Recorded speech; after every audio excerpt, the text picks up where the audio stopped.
Allez, c'est parti. Bonjour tout le monde. Ce matin, on va parler de recrutement. On a 3 webinaires ce matin sur le sujet. Premier webinar où je reçois Clémence et on va aborder le sujet de comment gérer la pression de vos équipes de talent acquisition. Bonjour Clémence. Bonjour Christophe, bonjour à tous et merci de me recevoir. Je vais te Donc en laisser te effet, présenter. pardon? Je vais te laisser te présenter. Oui, alors oui, en effet, donc je suis Clémence, HR Business Partner chez Smart Recruiters depuis maintenant 6 mois. Je suis basée à Paris et donc je suis le point de contact pour tous les sujets RH pour nos collaborateurs et managers basés en Europe. Donc, bon, Smart Recruiter, je pense que tout le monde connaît à peu près, mais c'est une société qui développe un logiciel de recrutement SaaS pour les sociétés de toute taille et dans tous les secteurs d'activité. Alors, il y a une problématique chez Smart Recruiters dont on va parler, c'est qu'il y a une expansion assez rapide et donc un besoin euh, d'augmenter les ressources et donc d'augmenter le nombre de recrutements à court et moyen terme. C'est un peu le sujet du webinaire et on va voir comment tu t'organises toi et tes équipes pour mener à bien ce projet. Euh, Tu peux nous faire un peu le résumé des ambitions justement en termes de recrutement de l'entreprise? Exactement. Donc, il faut savoir que chez Smart Recruiters, on est évidemment en ce moment grandement confronté à ce sujet de recrutement volumique. Au cours de ces dernières années, on a fait plusieurs levées de fonds assez importantes et la dernière en date de juillet. On a atteint donc chez Smart Recruiters le statut de licorne en juillet. On a fait une levée de fonds de série E de 110 millions de dollars. Donc aujourd'hui, effectivement, on est dans un contexte de croissance assez important et on est passé d'environ 350 collaborateurs au mois de juin à un objectif de clôturer l'année à peu près 800 collaborateurs. Donc une croissance très forte sur une période de temps très limitée et qui va continuer en 2022. Donc c'est la raison pour laquelle, en effet, je trouvais important de pouvoir aborder ce sujet du recrutement volumique. Je pense qu'aujourd'hui, il y a quand même beaucoup de sociétés qui sont confrontées à cette situation. Et donc, voilà, le but, c'est de pouvoir partager une expérience et voir comment on peut gérer, essayer en tout cas de minimiser la pression sur les équipes talent acquisition, sur les équipes recrutement. Donc dans un premier temps, ce que moi j'ai regardé et ce que je trouve intéressant de regarder, c'est les tendances actuelles du marché. Puisque, bah, évidemment en 2020, il y a eu un impact du Covid, sur, les recrutements puisque, bah, du coup on a des recrutements qui ont considérablement ralenti et en 2021, et bah, inexorablement on a une reprise des embauches, qui est venue, bah, naturellement, alimenter, les tensions sur le recrutement, sur le marché de l'emploi. Et de toute façon, on se rend compte que, bah, crise ou pas crise, en fait, on est confronté à des tensions, persistantes, dans certains métiers. Donc je pense notamment à tout ce qui est, informatique, et ingénierie chez les cadres, et puis après, tout ce qui va être, transport, production, maintenance industrielle, chez les non-cadres, BTP aussi d'ailleurs, chez les non-cadres. Et donc, bah, obligatoirement, qui dit reprise des recrutements et pénurie dans certains secteurs d'activité, on bah, dit obligatoirement pression sur les équipes de recrutement et encore plus donc dans un contexte de recrutement volumique. Et après, il y a aussi quelque chose qui est intéressant et que, bon, bah, évidemment, toutes les sociétés ont pu remarquer, c'est qu'un autre impact du Covid qu'on peut souligner dans la façon de recruter, c'est toute l'accélération du processus de recrutement digital dans les organisations. C'est-à-dire qu'avant, on avait l'habitude de rencontrer les candidats directement, physiquement, d'envoyer et de recevoir des CV papier. Voilà, bon, tout ça, ça a été évidemment bousculé et vraiment accéléré avec le Covid. Cette digitalisation des processus de recrutement qui ont forcé les entreprises bah, à s'adapter. Donc de façon générale, on se rend compte que bah, en 2021, nos équipes recrutement sont soumises à davantage de pression obligatoirement ces derniers mois. Et donc du coup, dans des sociétés qui ont des objectifs de croissance de 2 à 3 chiffres, irrémédiablement, on a une pression qui est forte sur nos équipes de recrutement. Néanmoins, il y a un certain nombre de challenges, un certain nombre d'éléments que je pense on peut anticiper et où on peut en tout cas dans des sociétés, dans les équipes RH, on peut essayer d'anticiper pour éviter une pression, en tout cas les pressions inutiles ou en tout cas minimiser la pression sur les équipes talent acquisition, les équipes recrutement. Une idée de chiffre, c'est quoi l'objectif de recrutement au niveau monde de Smart Recruiters sur les mois à venir? Du coup, le but, c'est de finir l'année à 800 personnes. Et l'année prochaine, on entend recruter entre 4 à 500 personnes en plus, donc en 2022. Donc, clairement, une croissance très forte. Ouais, ça fait presque une fois et demie la taille de la boîte actuelle, quoi. Exactement, exactement. Ok, donc pour mettre en place cette stratégie et faire en sorte que les équipes de recrutement ne démissionnent pas, parce que c'est ça l'idée, c'est que les gens, enfin qu'on leur met trop de pression sur des ambitions qui sont quand même assez fortes. L'objectif, c'est qu'ils lâchent pas en cours de route. Comment ça s'organise? C'est quoi est-ce qu'il y a des étapes? Est-ce qu'il y a un type de process à mettre en place? Des outils, j'imagine?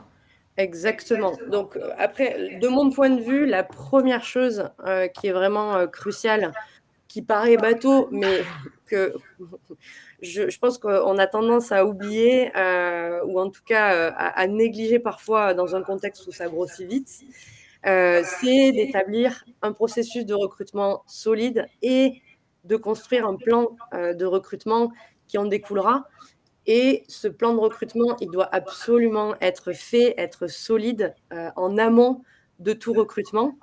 Il doit absolument inclure toutes les parties prenantes qui vont participer au plan, le CEO évidemment, les équipes de direction qui vont représenter chaque département, la finance pour les budgets, les RH, les recruteurs qui vont apporter l'expertise humaine, les fourchettes de salaire. Bon, il faut vraiment prévoir toutes les personnes qui doivent être incluses dans le plan de recrutement en avance. Il faut évidemment après savoir qui va définir les besoins en recrutement, qui va définir les budgets pour chaque poste. Il faut définir des dates prévisionnelles d'arrivée. C'est aussi assez important. Définir un workflow, c'est-à-dire qui va pouvoir modifier un plan de recrutement en cours de route, qui va le valider. Voilà. Et tout ça, c'est des choses, en tout cas moi, par expérience, on a un process souvent qui est en place, mais ça a été fait un petit peu au fil de l'eau et on ne pense pas vraiment à se poser un moment et à se dire en amont, voilà, on solidifie un plan de recrutement. Quelque chose qui est également indispensable, encore une fois, qui peut paraître logique pour nous, mais qui ne doit pas être négligé non plus, c'est la prise en compte de la réalité du marché et du contexte local dans les processus de recrutement. De mon côté, donc, je travaille aujourd'hui dans une société américaine qui est donc implantée en Europe. Smart Recruiters, c'est une société américaine. J'ai travaillé précédemment dans des sociétés françaises implémentées à l'international. Et en fait, je me rends compte qu'on a tendance, souvent, quand on construit un plan de recrutement, à garder sa vision locale et à pas toujours prendre en compte le contexte dans d'autres pays, le contexte du marché du recrutement, les délais de préavis, voilà. Et tout ça, encore une fois, ça peut paraître bateau, mais ça va avoir un impact énorme sur les équipes TA, puisque si on prévoit de recruter de la même façon aux États-Unis et en Europe et qu'on demande ces prérogatives, qu'on impose des dates d'arrivée aux Ouais, équipes de recrutement. on va dans le mur parce que c'est beaucoup plus souple aux États-Unis qu'en Europe. Exactement. Déjà, les marchés vont être complètement différents. On va avoir des pénuries sur certains postes dans certains pays, pas dans d'autres. Et puis, oui, les délais de préavis. Et puis, voilà, on est vraiment Puis sur des marchés la différents. dimension culturelle et l'approche par rapport au travail. Aux États-Unis, c'est beaucoup plus facile de changer de job et c'est dans la Exactement. culture. En France, ça nécessite une réflexion, voire une introspection. Et puis, Exactement. effectivement, tu as tous les délais légaux de préavis et on a les mêmes complexités, aussi bien en entrée qu'en sortie. Exactement. Et là, tu vois, là, moi, aujourd'hui, donc je travaille sur le scope européen, donc principalement la France, l'Allemagne, le UK. Et donc, oui, quand on construit des plans de recrutement et qu'on n'a pas forcément, on a des dirigeants qui se disent, bon, ben voilà, on va recruter de la même façon. C'est aussi pour ça que c'est ultra important d'avoir quelqu'un avec un œil, un RH, un recruteur avec un œil local pour pouvoir cadrer les choses dès le départ. Alors, ça veut dire aussi que toi, en tant que, on va dire que responsable recrutement, il faut aussi que tu alignes les managers dont les équipes ont des postes à pourvoir en leur expliquant les contraintes du marché. Parce que j'imagine que tu dois discuter, par exemple, actuellement avec un manager à Londres qui, lui, doit se dire, bah, nous, en Angleterre, c'est plus facile de recruter qu'en France, donc on va... Et pour autant, il faut quand même que tu l'informes des éventuelles contraintes du marché, que tu sois vraiment en binôme avec lui sur ces sujets-là. Complètement. Le binôme, de toute façon, recruteur-manager, il est absolument primordial tout au long du processus de recrutement, donc à l'établissement, quand on va construire le plan de recrutement, mais après aussi tout au long du processus. Et c'est effectivement le rôle du recruteur ou du HRBP d'accompagner les managers là-dessus et au moment du recrutement, de dire oui, là, attention, si tu veux recruter quelqu'un au UK, oui, tu pourras potentiellement avoir quelqu'un dans 2 mois. Si tu recrutes quelqu'un en France, attention, on a des délais de préavis en général aux alentours de 3 mois, plus après le temps de décision du process de recrutement, ce ne sera pas la même chose. Donc ça, en effet, c'est d'ailleurs le 2e élément qui est primordial de mon point de vue quand on recrute et encore plus quand on recrute de gros volumes, c'est le développement d'une approche d'équipe entre le recruteur et le manager. De mon côté, enfin, de mon point de vue, et je pense que je suis pas la seule à avoir cette vision, mais je suis persuadée que recruter des top talents, ça nécessite une approche d'équipe. Pour moi, un recruteur seul ne peut pas construire une équipe compétitive. C'est d'ailleurs aussi la raison pour laquelle j'ai rejoint Smart Recruiters, qui offre une vision un peu, alors j'allais dire innovante, mais qui pour moi devrait être la vision globale dans toutes les sociétés. Mais de se dire que c'est le travail du recruteur d'embaucher les bonnes personnes, je suis pas d'accord. Et donc chez Smart Recruiters, la philosophie, c'est que c'est le travail du manager de construire son équipe, d'embaucher les meilleurs talents et d'être au centre du recrutement. Alors évidemment, ça va être un binôme avec un recruteur, pour recruter, Oui, mais ça, c'est les parce talents. que Smart Recruiter, c'est une entreprise américaine, mais fondée par un Français. Effectivement, notre notre PDG, Jérôme Pernin, qui est français, il est, donc oui, il est français. Après, il a fondé Smart Recruiters, aux États-Unis. On a notre siège social qui est à San Francisco. Mais on a en effet cette influence de notre Non, mais PDG. c'est important parce que la société serait vraiment américaine, fondée par un Américain. On n'aurait pas le même, t'aurais pas la même politique, t'aurais pas la même stratégie, t'aurais pas le même vécu. Donc c'est quand même pas anodin. Non, non, non, c'est clair. Bah, après, moi, ça fait partie des raisons pour lesquelles j'ai rejoint Smart Recruiters. C'est que la vision, et la philosophie, de Smart Recruiters et donc de Jérôme, moi, personnellement, je la partage complètement. Et donc cette collaboration, en fait, entre, manager et recruteur, comme je l'ai dit, pour moi, elle doit se retrouver tout au long du processus de recrutement. Donc au départ, évidemment, dans l'établissement du plan de recrutement, on en a parlé. Dans la rédaction, d'un descriptif de poste, c'est pour moi la collaboration entre le recruteur et le manager qui permet de comprendre exactement les missions, les compétences requises. Et d'ailleurs, pour aller plus loin, bon, alors c'est assez connu, il y a aussi des études qui le montrent, mais je crois que c'est une étude d'Harvard de 2020, qui met en lumière que, on a aujourd'hui, enfin, la moitié des managers qui vont estimer ne pas savoir évaluer les soft skills ou les qualifications en fait d'un candidat. Donc moi, par exemple, j'ai déjà été confrontée dans le passé à quand je recrutais et à des managers qui me disaient bon ben voilà, je veux un marketing manager, un responsable du marketing. Et puis bon bah du coup, moi mes prérogatives c'est qu'il ait un master en marketing et 5 à 10 ans d'expérience dans les jeux vidéo, 5 à 10 ans d'expérience dans la pharma. Bon, peu importe. Et donc là, ben, à partir de ce constat-là, on se rend compte que obligatoirement le binôme manager-recruteur, il est essentiel. Et c'est aussi un conseil d'ailleurs que je vais donner pour les sociétés qui recrutent et notamment qui recrutent en masse. Et d'ailleurs, une fonctionnalité qu'on a intégrée chez Smart Recruiters dans notre outil, c'est de travailler en collaboration sur la rédaction d'une scorecard. Donc, une fiche d'évaluation. Et en fait, dans cette scorecard, donc le manager et le recruteur, avant de lancer les entretiens, au moment où ils vont faire le descriptif de poste, ils vont se poser, ils vont essayer de lister donc 4 à 5 principaux prérequis pour un poste. Et en face de chaque prérequis, on va essayer de poser des questions qui permettront de déterminer les attitudes qu'on attend d'un candidat. Parce qu'aujourd'hui, un manager, il va essayer de regarder sur le papier, est-ce que ce candidat, il a déjà fait cette tâche? Est-ce que ce candidat, il a déjà fait cette tâche? Sauf qu'on se rend compte qu'on recrute aussi avec une attente d'attitude De de nos candidats. personnalité, en fait. Des Oui, personnalités exactement. avec des compétences. Et d'ailleurs, tes Smart Recruiters s'interface avec des outils du marché d'évaluation comme Assess First, des choses comme ça. Vous avez un certain nombre de clients communs, je crois.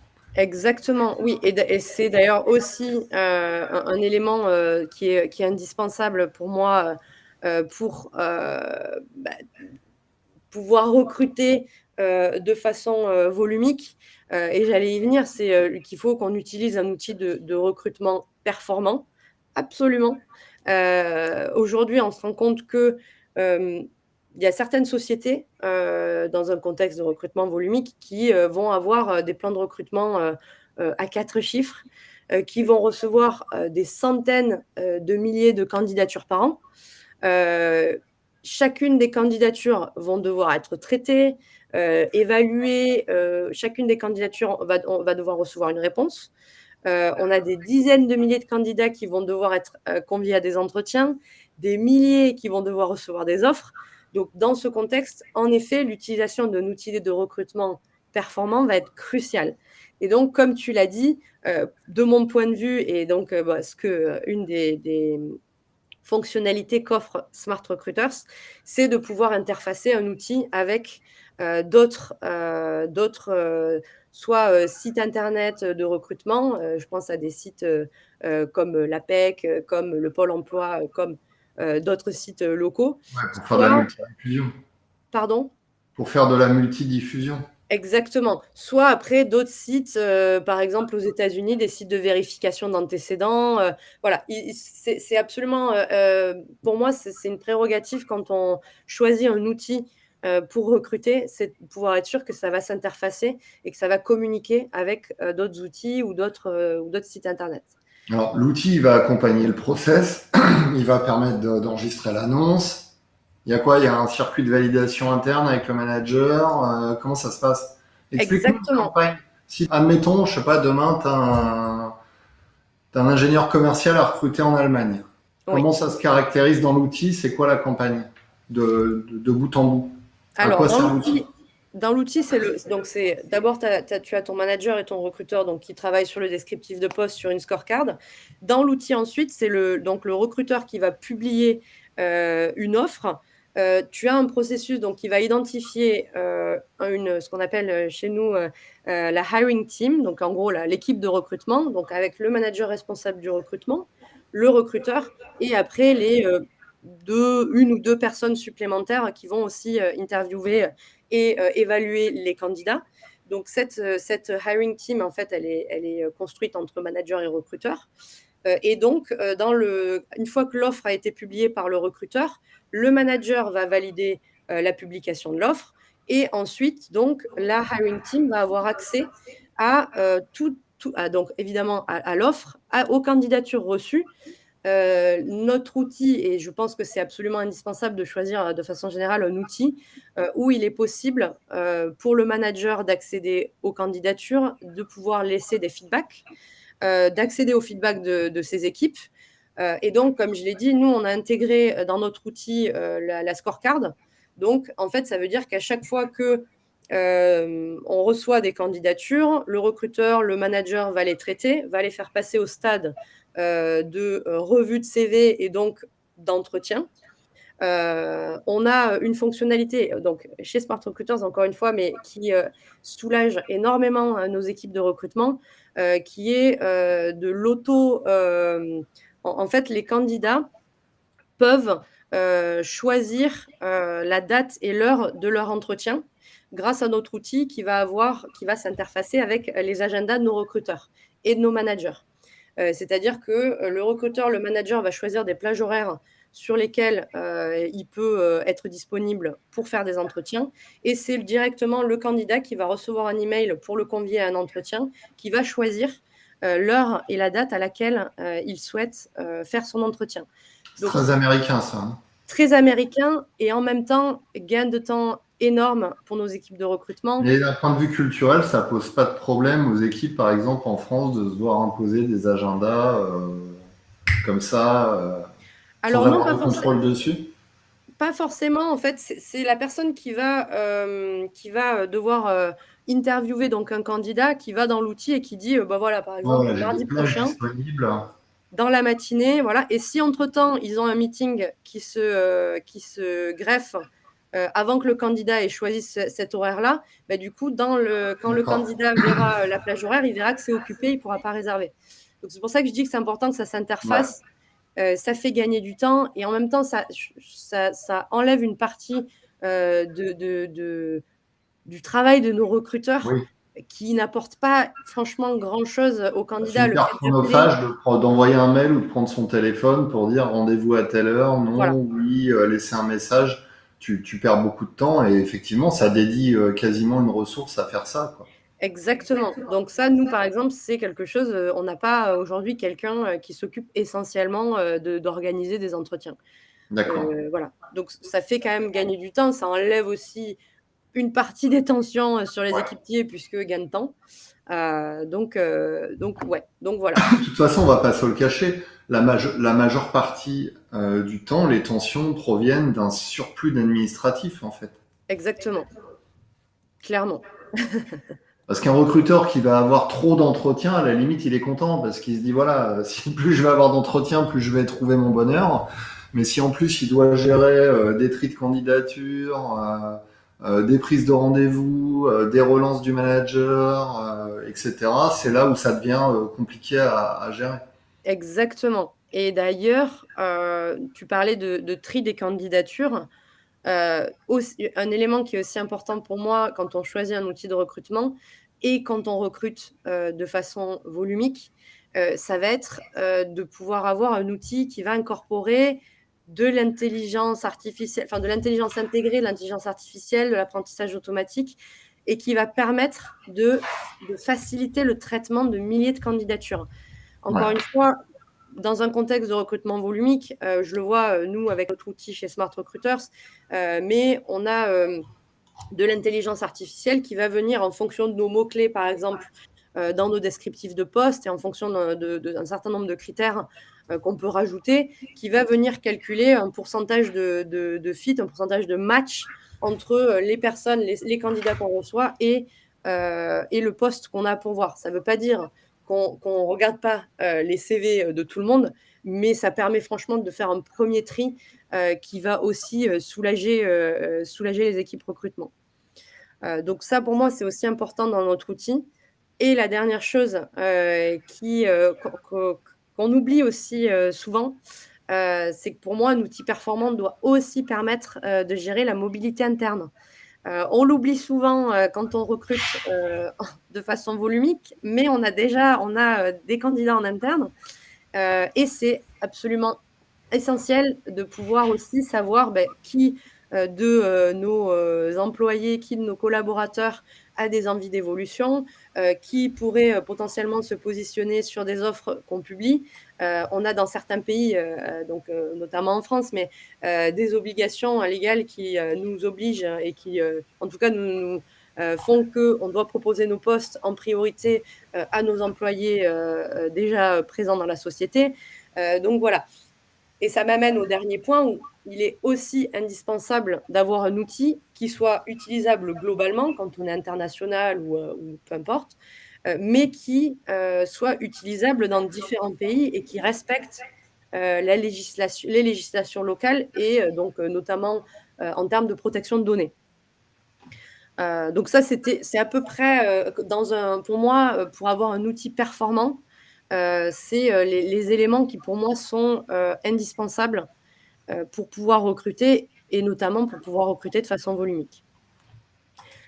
Et on va pas parler de l'expérience l'expérience candidat dans tout ça. L'expérience candidat, pardon. Ah non, excuse-moi, je croyais que je t'avais coupé.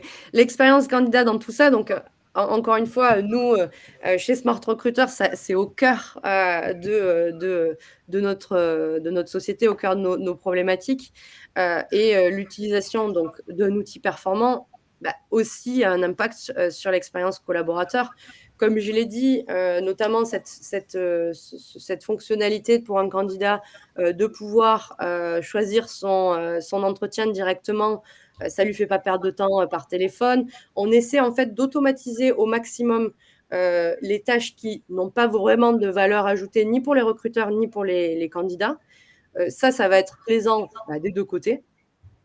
Et notre outil, d'ailleurs, nous permet d'aller jusqu'à la création d'offres pour nos candidats. Donc, tout ça étant automatisé, on a quand même un processus qui est aussi plus rapide, on a moins de perte de temps et c'est aussi plus appréciable pour nos candidats. Le fait d'avoir identifié une team de recrutement de la même façon, c'est plus rapide. Le candidat sait qui il va rencontrer. On lui offre aussi une vision qui est assez claire du process de recrutement, des délais, des personnes. Donc voilà, l'expérience candidat en général, en tout cas chez nous, on essaie de faire tout ce qu'on peut pour la rendre la meilleure possible. Et d'ailleurs, ça amène à mon dernier point.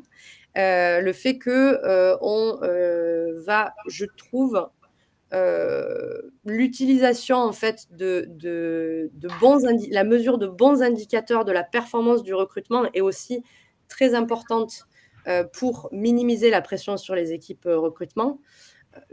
Historiquement, en fait, la plupart des sociétés vont utiliser des indicateurs le délai d'embauche, le coût d'embauche, la qualité d'embauche. Le problème, entre guillemets, avec ces indicateurs, c'est que le coût par embauche, ça va encourager un process d'embauche qui va être simple et le plus bon marché possible, mais donc pas nécessairement un bon processus. Le délai de recrutement, ça va encourager à recruter vite, mais pas à savoir si on a recruté au bon moment. Et la qualité de l'embauche, alors pour le coup, ça peut être un très bon indicateur. Le problème, c'est qu'aujourd'hui, il n'y a pas vraiment de normes universelles pour la calculer. Donc, c'est la raison pour laquelle nous, chez Smart Recruiters, pour calculer, par exemple, l'expérience candidat, on va calculer, nous, alors ce qu'on appelle un Net Hiring Score, donc NHS, c'est-à-dire que de la même façon que le font les équipes marketing avec le NPS, le Net Promoter Score, pour calculer la satisfaction des clients vis-à-vis d'un produit, nous, on va essayer de faire la même chose. On fait la même chose pour évaluer la satisfaction des candidats vis-à-vis du process de recrutement. Donc, c'est-à-dire qu'en fait, il y a une étude, une question qui va être envoyée à la fois aux candidats et aux managers, parce que c'est aussi important d'avoir les deux côtés. et qui donc va être de savoir sur une échelle de 1 à 10 dans quelle mesure ils ont été satisfaits du processus de recrutement, si le poste convient. Voilà. Et après, on calcule un score donc, qui intègre la perspective des deux côtés, donc recruteur et oui, manager et candidat, et qui va nous permettre d'avoir un score et de voir la qualité de notre process de recrutement. Et c'est un moyen donc, qui est évolutif pour mesurer la qualité du recrutement. Après, on utilise aussi 2 autres indicateurs qui sont un peu différents des indicateurs classiques chez Smart Recruiters. Au lieu de calculer la vitesse, enfin les délais de recrutement, nous, on va calculer ce qu'on appelle la hiring velocity. En fait, c'est qu'on va considérer que c'est pas important de recruter vite, mais c'est important de recruter au bon moment. C'est-à-dire que on va regarder le pourcentage de nos postes qui sont pourvus dans les temps, c'est-à-dire qui sont pourvus à temps pour atteindre les objectifs de l'entreprise. Nous, on ne calcule pas non plus le coût du recrutement. On va calculer ce qu'on appelle un hiring budget, donc un budget de recrutement. Encore une fois, de la même façon que le font, par exemple, des équipes marketing avec un budget marketing, nous, on va considérer notre budget recrutement comme un investissement pour attirer et alimenter un vivier de candidats. Donc, en gros, notre budget de recrutement, ça va être la somme totale de tous nos coûts de recrutement associés donc, à l'embauche de nouveaux candidats en pourcentage de la masse salariale des nouveaux arrivés.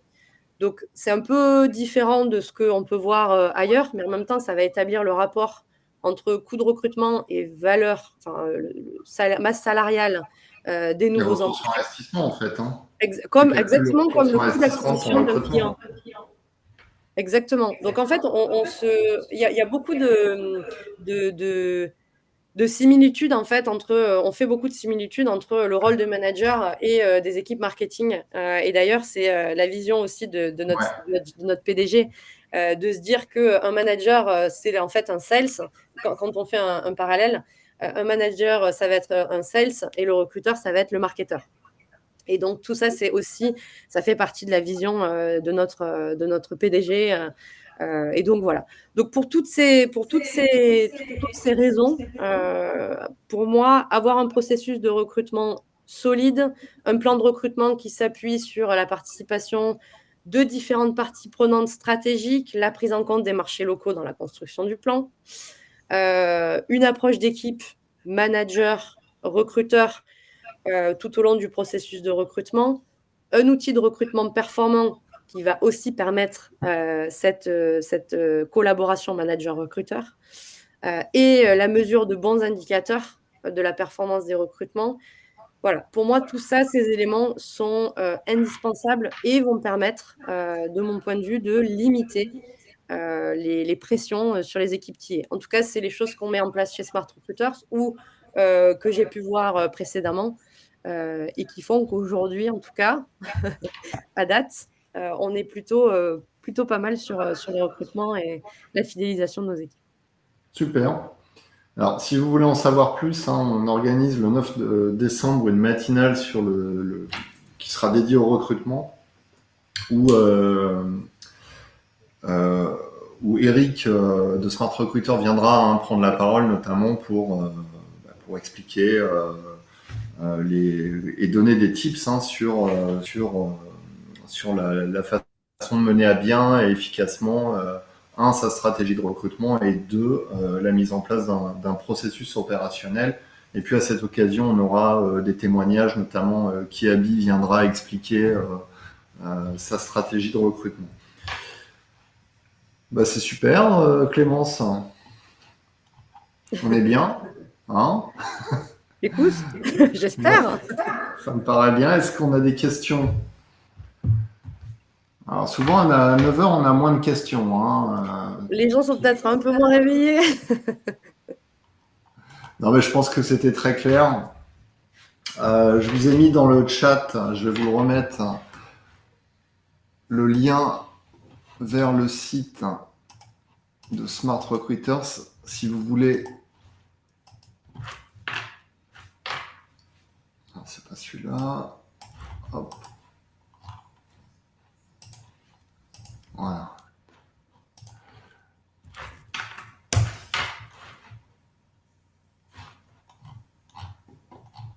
Voilà, si vous voulez en savoir plus, vous verrez en bas de page, vous avez un formulaire de contact. Vous pouvez contacter directement les équipes.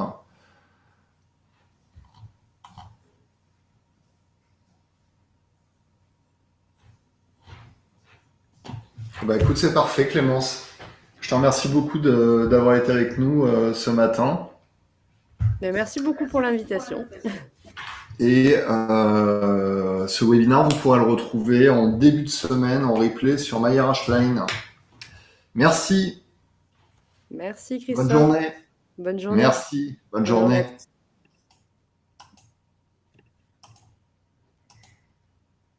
Et moi, je vous retrouve à 10h pour un second webinaire où on va parler cooptation. À tout à l'heure.